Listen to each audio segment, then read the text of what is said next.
3.11, secant, cosecant, and cotangent. Here we go, Mary.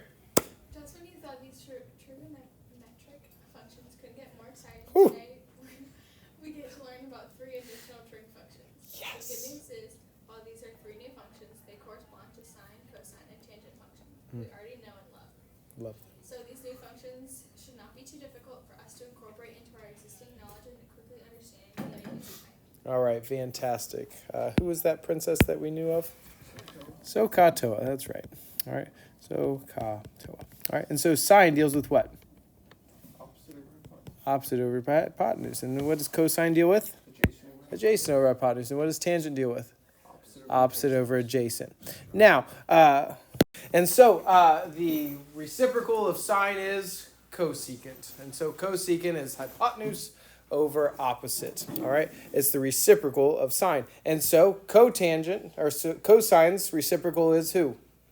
Secant. And that is hypotenuse over adjacent. And tangent's reciprocal is what? Cotangent. And so that's adjacent over opposite. All right. And so here's a good note, and Mary's going to read our note. What's our note? The graphs of each of these reciprocal functions will include vertical asymptotes whenever the denominator is 0. All right, fantastic. And so when we get a vertical asymptote, how do we get a vertical asymptote? It's a what? A number over 0. So remember that back in Unit 1? How do you get a vertical asymptote? When we get a what? Number over 0. I'm going to deal with cosecant first because I think that needs to go in order. So cosecant deals with who? Sine. It's the reciprocal of sine, yes? Where does sine start? Sine starts at what? 0, and then starts moving which way? Up. And then it goes back to 0 at what? At pi. Now, when sine is 0, cosecant has a vertical asymptote. I need you to see that. Because what is cosecant? It's really what? 1 over sine, right? And so when sine is 0, cosecant has a what? A vertical asymptote. All right? And so then at 0 and at pi and at 2 pi and so forth, I have vertical asymptotes with cosecant. All right? And so what is secant again? Secant deals with what? Cosine. Okay? It's actually the reciprocal of cosine.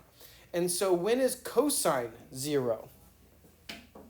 At pi over 2 and at 3 pi over 2. And so at pi over 2 and at 3 pi over 2, guess what secant has? It has vertical asymptotes. All right? And so that's how those things are kind of made. All right? It all deals with that unit circle stuff that we know and love. All right? Now, I want to talk about the ranges first. So before we talk about the ranges of secant and cosecant, I want to talk about the ranges of sine and cosine. What is the lowest value that sine can have, or cosine? -1. What's the highest value it can have? 1. And so, again, they're reciprocals. And so now the ranges of secant and cosecant are -infinity to 1, or -1, and from 1 to infinity. All right? It's everything but what sine and cosine are. All right, and so now cotangent is really the reciprocal of tangent. Okay? So cotangent is really 1 over tangent x. Now, I want to kind of draw tangent real quick. And so tangent, remember it goes up kind of like that, okay? And it has vertical asymptotes at pi over 2s, okay? And so now we got to think of when tangent is equal to 0. And so if you think about your unit circle, tangent deals with what? So tangent, remember, is y over x. And so when is my y 0 and my x something? At what? At 0 and at pi. And then again at 2 pi and again at 3 pi and so forth, right? And so now on cotangent, guess what happens at 0 and at pi? We have vertical asymptotes. Again, because your denominator is set equal to 0, okay? So there we have vertical asymptotes at pi k's, all right? Or 0 plus pi k, because they happen every pi, all right? So what were the vertical asymptotes of tangent, if we remember correctly? What was the vertical asymptotes of tangent? Pi over 2's plus pi k, because at 3 pi over 2 and so forth, because they're intervals of pi again. All right, but they're all the pi over 2's. Okay?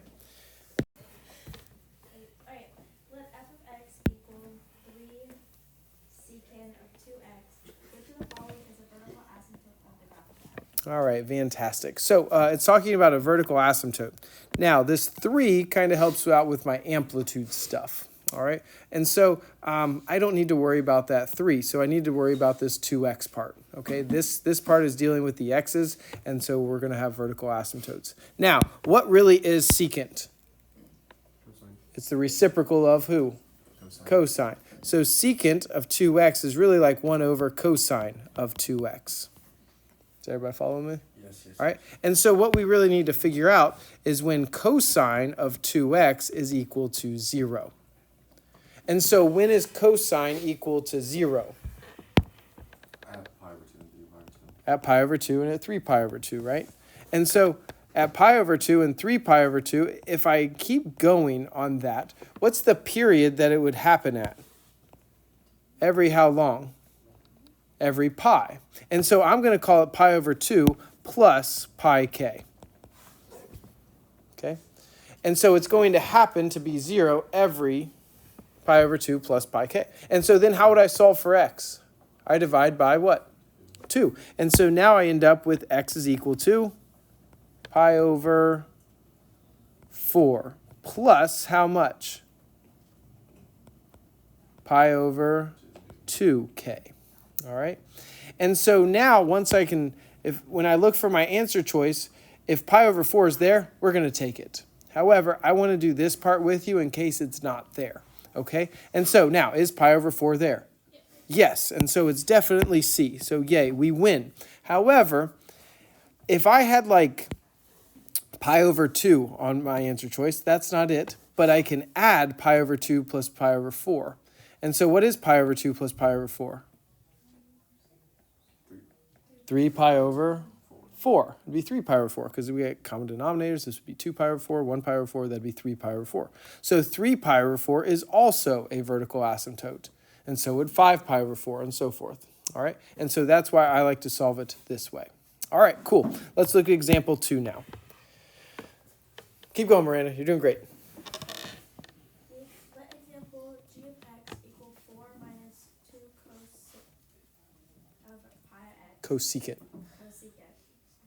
Anyways, which of the following is a vertical asymptote of the graph of g? All right, fantastic. So again, what's this 4 doing? Do what? That's not its amplitude. That would actually shift it up 4, okay? Because you can move it at the end, remember? So that would actually shift it up 4. What does the 2 do? That deals with the amplitude. What does the negative do? That flips it. Do we care about any of that? No, because it's asking about a vertical asymptote. All I care about is this pi x part, okay? So now, what is cosecant again? Reciprocal of sine. So this is really like 1 over sine of pi x. All right. And so I'm setting this sine of pi x equal to 0. And so now I think about my unit circle. When is sine 0? 0. At 0. When else? Pi. And at pi. And so how often is it happening again? Pi. At pi. And so I'm going to set this pi x equal to 0 plus pi k. And so how would I solve for x now? I divide everything by what? Pi. And so when I divide everything by pi, I now get x is equal to, what's 0 over pi? That's still what? 0. And then pi k divided by pi is what?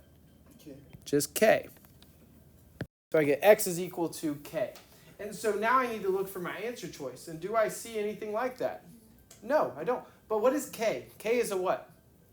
A constant. It's an integer. Exactly. All right. And so I can substitute any number in here. All right. Just as long as it's a whole and it's opposite. So if I substitute in 0, I don't have 1.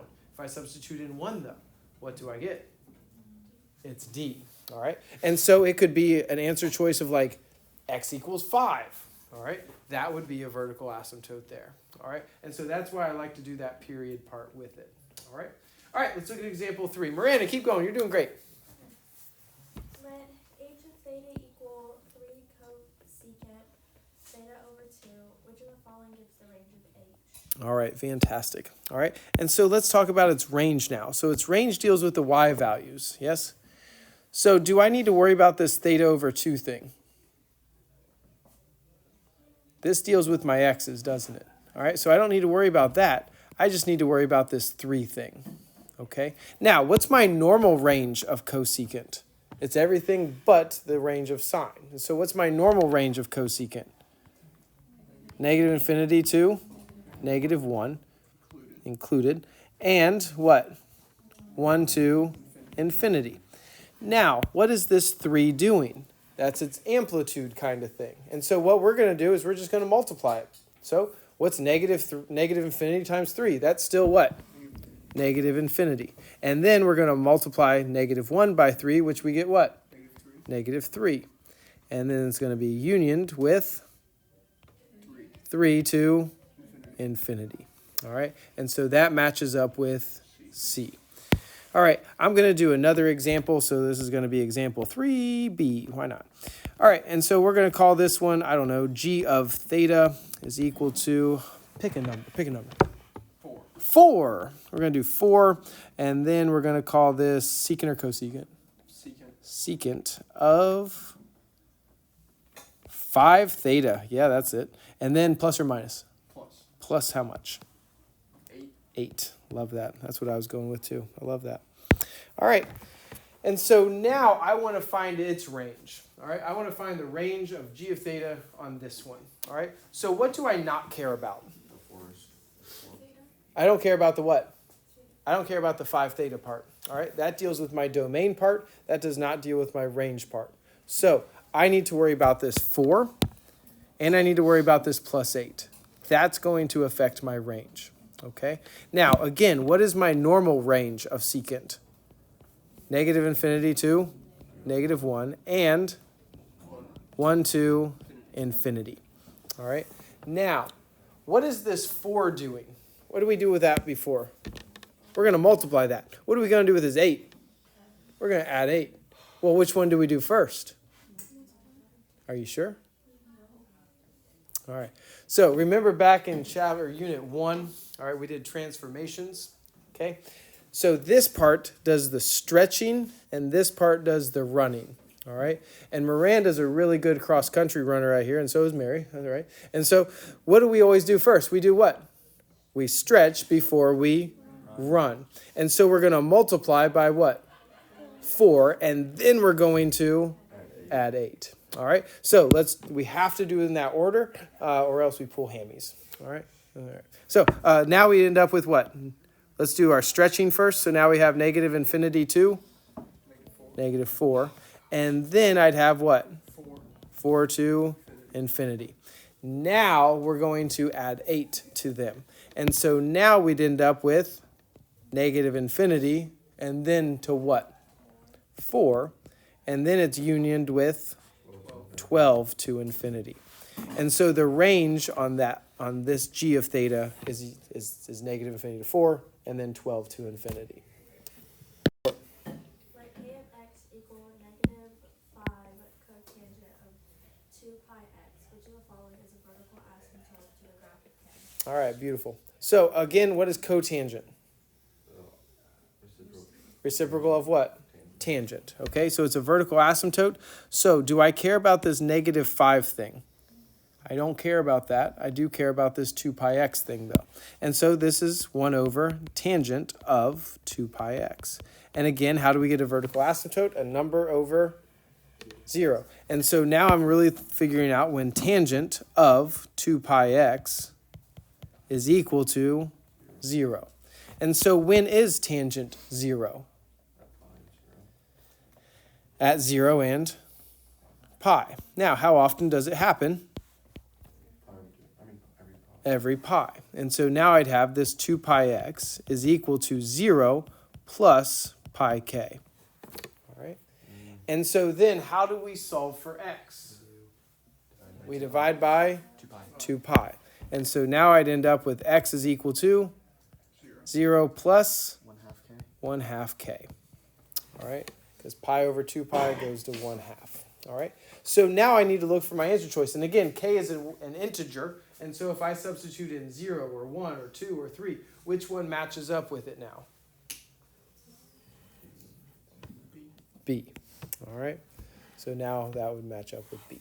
Just as we were able to solve equations involving sine, cosine, and tangent functions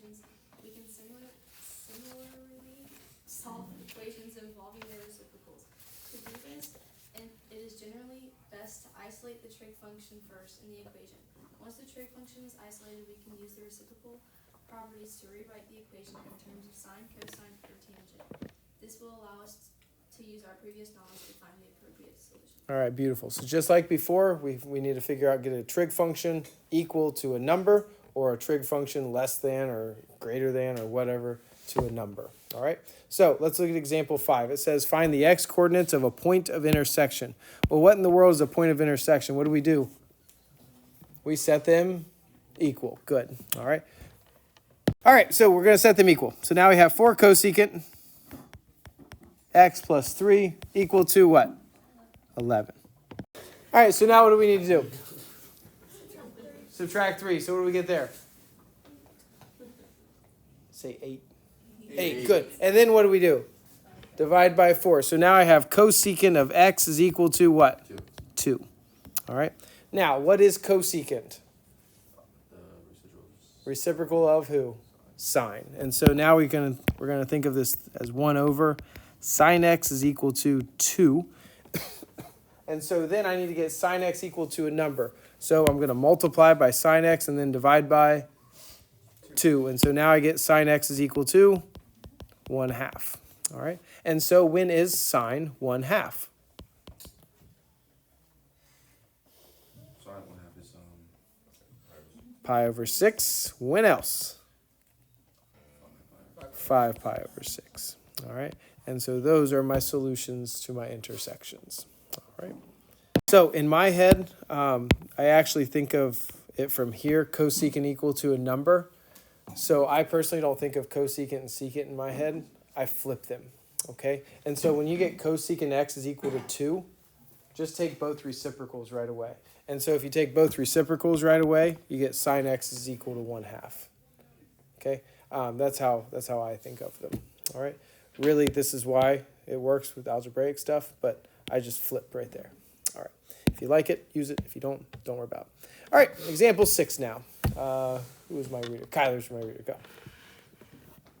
Let h of x equal 3 minus 1/2 secant x and k of x equal 4. In the xy plane, what are the x-coordinates of the points of intersection? How do we do that? We set them equal. All right, so let's set them equal. So now I have 3 minus 1/2 secant. X is equal to 4. All right, what's my first step? Subtract 3. So what do I get? 1. Then what? Divide by negative 1/2, which is really doing what? Multiplying by negative 2. And so now I get secant x is equal to what? Negative 2. All right, and so now secant is really what? Secant is really the Reciprocal of cosine. All right, and so now I'd have cosine x is equal to what? Negative 1/2. All right, I skipped a step. Maybe if you saw it. All right, so I flipped it. All right, and so now when is cosine equal to negative 1/2? At 2 pi over 3, when else? And at 4 pi over 3. All right. Let p of x equals 3 minus 1.7 cotangent of 0.5x minus 1.